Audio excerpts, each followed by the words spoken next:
Hello, how's it going, guys? While people are hopping on, we're going to do the pledge. I pledge allegiance to the flag of the United States of America and to the republic for which it stands, one nation under God, indivisible with liberty and justice for all. God grant me the serenity to accept the things I cannot change, the courage to change the things I can, and the wisdom to know the difference. And he's over here waving the Alaska flag that we got one there. So we're talking cakes today, and we're talking 3D cakes because I know you've all seen. I know he's back there gasping. I know you've seen the meme where they have a picture of this cake, and it's looking a little bit. Hold on one second. For some reason, it's kind of getting dark when you get too close, and everybody's like, "Nailed it!" And it's got the messy frosting on it, and I promise it's not hard if you've got the right tips. So today we're going to show how you bake it in the pan. And tomorrow we're going to actually put some frosting on because it has to sit. This is what ours will look like today. Yeah, by the end of the day. Now this one here they actually did with bread. So that's why that one's not frosted. I don't know it's like an herb bread. But anyhow, I've already taken this pan and I've buttered it. I smeared butter in there with my fingers. You can use like Pam, but odds are you're not going to get great coverage because the Pam is so runny. It likes to run down the sides, and you don't get great coverage with that. So butter it or Crisco it or grease it, however, with your fingers. Make it really nice and thick, and then coat it with flour. Now, a lot of people don't really... Yep, that one's dusted. Okay, I'm going to hand the phone over to Cruz here because I'm going to show you how to dust it, because this is something that a lot of people maybe don't know anymore. In the world of spray release. Don't you like my finger? I don't know. Do I like your finger? Okay, so it's already buttered. Oh, I know. And you're going to sprinkle it in a little bit of flour. And I go ahead and do this over my flour container because, well, first of all, I don't like to waste. Second of all, there's no way you can do this without spilling. No way you can do this without spilling. And so either you have to do it over the sink or over the container. Or over your mouth. Or, no. Flour tastes so bad, just raw. It doesn't. Yeah, you like raw flour? No. Hold the phone so they can see what we're doing. Well, I have an itch. Oh. Really? Yeah. Okay. So, ladies and gents. Can you itch my No, elbow? don't. You can suffer for me here just a little bit. No, don't. No. Okay, hold the phone. All right, so we've got real world issues here. So anyhow, I'm going to tap that out. Cruz, I'm serious right now. People don't need to see this. Hold it. Look through the phone. I am.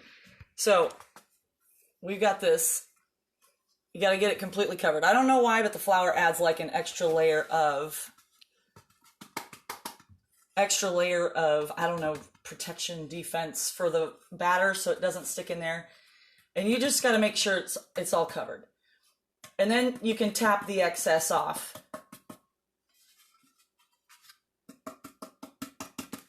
Okay, I already made my batter. The trick with the batter is, let's talk about the batter. I used strawberry, so same deal right here. I used the regular, just a cake mix. You can use white, you can use strawberry, you can't use chocolate. And why is it doesn't come out of the pan. I don't know why, I haven't figured it out, but chocolate won't come out of the pan. And then to that, I added the cake extender because one box will not be enough to fill up the pan. So I used my cake extender recipe, which I can share down below again. And then also to that, I added a half a cup of flour, and that's kind of important. That half a cup of flour makes it just a little bit heavier. I don't know if you can see it. If you're a cake baker, it's a little bit thicker. All right, so we just scrape that into the pan. And a good rule of thumb is that the cake batter will rise by another third. So it will fill the back, no problem. But you just have to watch. Can you see it pouring in there? You just have to watch so that it doesn't go over the edge of the pan. Now, when we put this in the oven, we're going to put a cookie sheet in there in case it overflows, because sometimes that happens. Oh, the flooding. I know, sometimes it happens. 2019. And most cake, if you don't put the baking insulator, or as Cruz called it, the cake pan kilt that I showed you the other day when we used the cake extender recipe. I did that tutorial last week. You know how the cake always kind of raises in the middle. You know what's nice? So we're gonna put the lid on there, and it'll just raise up into the top. Now, here's the deal. It's got a vent hole.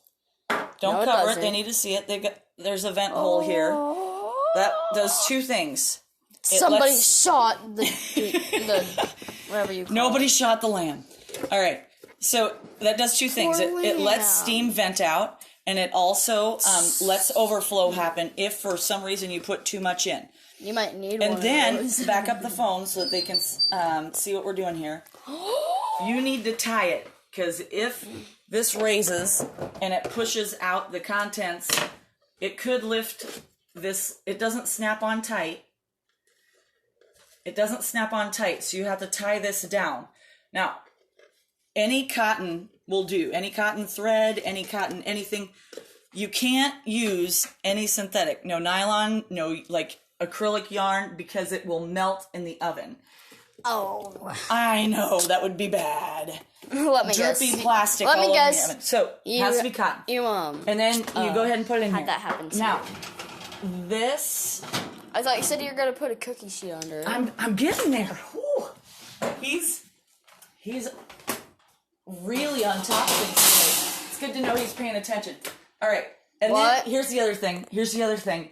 Turn whatever the directions say on the back. Oh, that's strawberry. Turn the baking directions. Turn the oven down at least 20 degrees, because this is going to have to bake longer. 20 to 25 degrees less, so that the outsides don't get burnt and the inside not done. And let me see. Oh my gosh, I'm totally slipping. You have to extend the bake time, because the cake is actually thicker. Yes. Bake on the middle rack for 50 to 60 minutes. And then in that air hole, actually it has three purposes. You're going to take a toothpick and you're going to poke in there. And if the toothpick comes out clean, then it's going to be done. Okay? So three purposes actually for that's six. Three purposes for that air hole in there. So when that's done, then you take that pan, and I just so happen to have a bunny here, because the bunny works the same way. What should we name the bunny? What should we do? Well, how about Sylvester? Why? I don't know. It just came to me. So anyhow, when the cake comes out of the oven, you're gonna let it sit there, and you're gonna let that steam percolate in the top. Back up a little bit. It's too close. They can't see. You're gonna let the steam percolate in the top, and then you're gonna flip it so that the steam can percolate in the top up here. And then you're gonna do that 2 times. So after 10 or 15 minutes, as the cake is cooling, you're gonna want to flip it 2 times. And then when you go to open it, you're gonna want to take the top layer off first and just gently see if it comes free.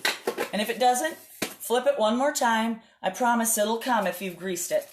And then you will want to leave it sit in that pan for another 2 or 3 hours just to harden.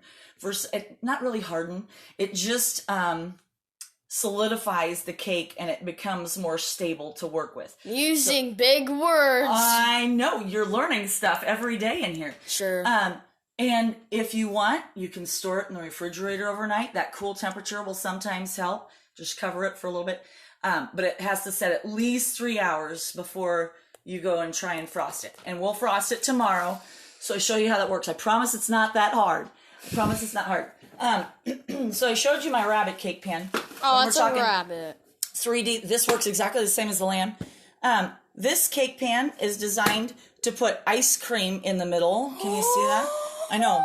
Betty Crocker made this, and we've used this one before. Who's Betty Crocker? Betty Crocker is amazing.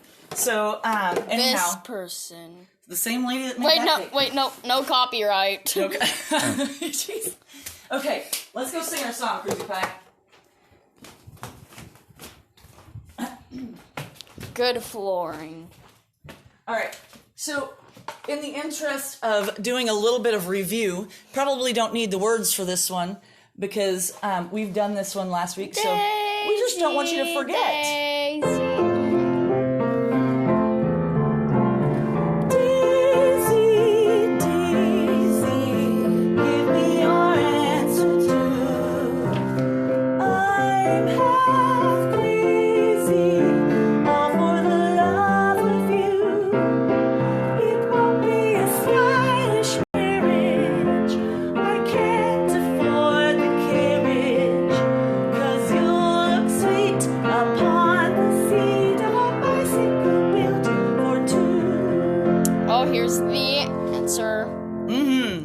Okay, so tomorrow, like I said, we're going to go ahead and do I'm going to try and flip this around. There it went. I hit it before and it didn't go. We're going to do, I'm going to frost just a little bit of that cake so that we can see how that works. Because I promise you, it's super easy. It's super easy. Love him. And also, it's Good Friday. So, I don't know if you've heard. It is already. I thought today was Thursday. Tomorrow. I said tomorrow. See? I told you he only listens to 50% of what I'm saying. So, I can play Seven Nation Army. You can play Seven Nation Army. Okay, do that while I'm talking. So, we're also going to, because it's an old wives' tale, or a farmer's almanac or something, that you are supposed to plant your seed potatoes on Good Friday because of something with the sign of the moon and all those good things. So I'll also talk a little bit about planting potatoes. So hopefully we can get that done really, really quick. I won't frost the whole cake, but I'll basically show you how it's done because it's super easy. Anyhow, your challenge today is to do some sort of an ab thing for yourself because we're all sitting around a lot these days, right? Some sort of ab workout. Either do a 45 to 60 second plank or do That's what Faith does. 50 sit-ups. You can do it. You don't have to do them all at the same time. Just do the equivalent. And until tomorrow, see you soon. I had to wait. Adios from Casa Blauhorn.